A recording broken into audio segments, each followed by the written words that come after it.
আয় আয় আয় আয় আয় আয় আয় আয় আয় আয় আসো আসো আসো আসো আসো ও বাবা গো আয় আয় আসো আসো আব্বা গো এই যে এই যে বকরি কি করুম বকরি খেতে আগলা দাও আবার তো ঘাস খাই হ্যাঁ খাইবো হ্যাঁ খাইবো আয় আয় এই দুধ খাওয়া লাগবো ধরেন ধরেন দুটো যে পাতা খাই দি সমস্যা মনে আবার না এই খাসি কি গলা ফেলা দেন নাকি গলা থেকে না দেও আমার কাছে আব্বা হ্যাঁ আগেকার নবী রাসূলুল্লাহ তুই যে বকরি মেয়ের সরে জীবন চলছে দুধ খাইয়া হ্যাঁ তা আমাকে এত কিছু করুন লাগে বাবা হ্যাঁ এত কিছু করণ লাগে সেই আগের সময়টা তো এখন না নাই এখন নাই আগের সময়টা তাই না আগে তো কিছুই লাগে না আর এখন তো অনেক কিছু লাগে হ্যাঁ তারপরেও মনে করুন যে যুগের সাথে তাল মিলিয়ে চলন লাগবো তাই হ্যাঁ যুগের সাথে তাল মিলিয়ে চলন লাগবো তখনকার যুগে তো খায়া পিন্দা বাইচা থাকার পারলেই যথেষ্ট এখনকার যুগে তো তা না আপনি বিশ্বাস করেন না বাজান আমার কিন্তু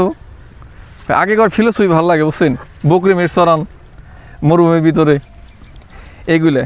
দুধ খাওয়াই না বাবা দুধ খাইবো না খাইতে পারে না না না না না না না খাও খাও পাজে একবারে পাজে দুধ খা সাইড দিন এটা কি বলা থেকে সাইড দিন দেও নাকি গুজুরি বেসা দিন বাবা দড়ি পেঁচা দিলইব আপনার কুশল খেতে খবর কে বাজান কুশল খেতে আল্লাহ রহমতে ভালোই ভালো না হ্যাঁ যাক যাক লস খাইতে খাইতে না বাবা আপনি হ্যাঁ আপনার জীবনটা তো শেষ হয়ে গেছে খা খা ওই খাসির গলায় বেসা দিব না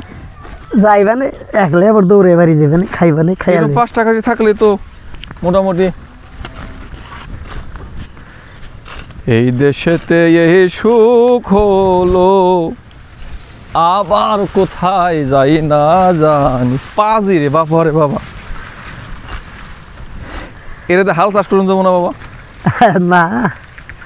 এটা তো কষে গেলে ভিজ দামাই রাখলাম না বাবা না কেমনি ঘটনা কি আগে যেভাবে চলছে মানুষ এখন তো সেইভাবে চলন যায় না সব কিছু লাগে এখন আগে এত কিছু লাগে নাই এত কিছু লাগে না আগে তাই না হ্যাঁ যাক যাক সবার প্রতি ভালোবাসা নিজের ফ্যামিলি নিজের সংসারকে দেখতে হবে কি বাবা ঠিক না হ্যাঁ কত কত চাহিদা কত কিছুই ধন্যবাদ আসসালামু আলাইকুম ওয়া রাহমাতুল্লাহি ওয়া বারাকাতুহু সকল জীবের কল্যাণ হোক